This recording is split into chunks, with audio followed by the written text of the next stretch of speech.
और अब बात करते हैं उन्नाव की। जी हां, उत्तर प्रदेश का उन्नाव, जहां से हैरान और परेशान करने वाला मामला सामने आया। हैरान परेशान करने वाली तस्वीरें देखने को मिली। उन्नाव के बक्सर घाट पर दरअसल बड़ी संख्या में सड़े गले शव गंगा में बहते हुए दिखाई दिए हैं। अब कयास ये लगाए जा रहे हैं कि रेत के टीलों में दफनाए गए ये शव पानी के तेज बहाव के साथ ऊपर आ गए। वहीं स्थानीय जो लोग हैं उनका कहना है कि 50 से ज्यादा शव बहते हुए दिखाई दिए, जबकि प्रशासन नदी में बहते शवों को सीधे सीधे नकार रहा है।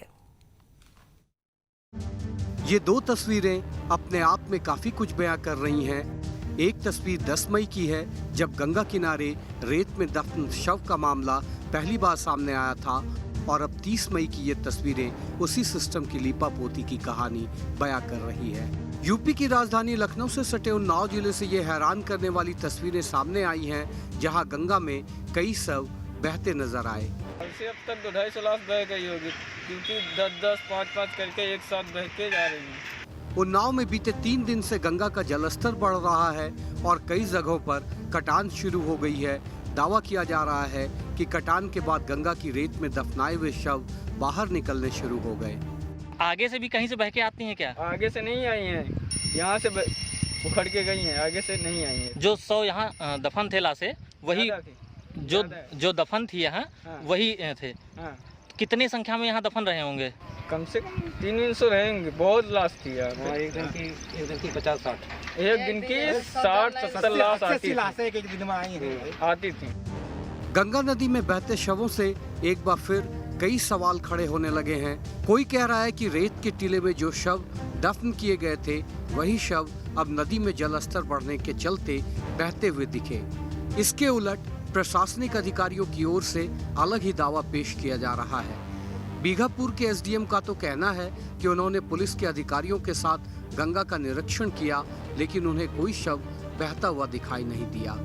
लोगों ने संयुक्त रूप से निरीक्षण किया है, कहीं भी कुछ ऐसा नहीं मिला।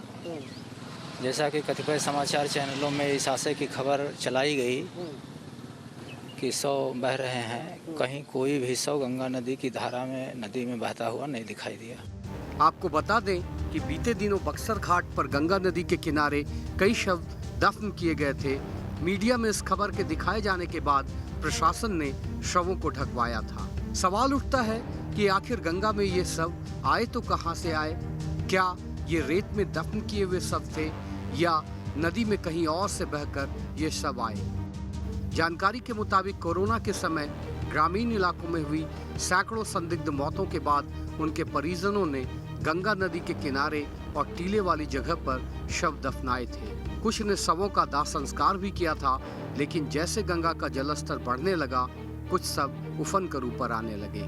उन्नाव का बक्सर घाट एक बार फिर से चर्चा में है।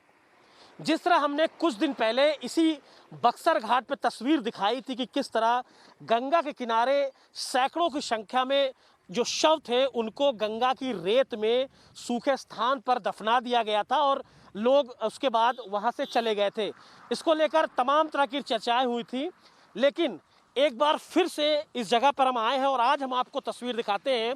कुछ दिन पहले जिस जगह पर सैकड़ों की संख्या में शव दफन थे रेत में, लेकिन पानी 2 दिन में जब गंगा का जलस्तर बढ़ा, आज सामने जो आप ये गंगा का बीचों बीच का स्थान देख रहे हैं, वहाँ पर वो जगह पूरी तरीके से डूब चुकी है। यानी ये कह सकते हैं कि जो सैकड़ों की संख्या में शव दफन थे रेत में, आज गंगा में समा गए हैं। और कुछ तस्वीरें भी सामने आई जब दिखाई पड़ा कि 6-7 शव गंगा में उतराते हुए मिले, जिसके बाद हड़कंप मचा। ये साफ इशारा कर रहा है कि कैसे सिस्टम लीपापोती में जुटा रहा, वहीं नदी के किनारे और धारा के बीच टीले पर दफनाए गए शवों का बाहर आना संक्रमण के खतरे को भी अब बढ़ा सकता है। यूपी के उन्नाव से अमित सिंह के साथ टीम न्यूज़ नेशन।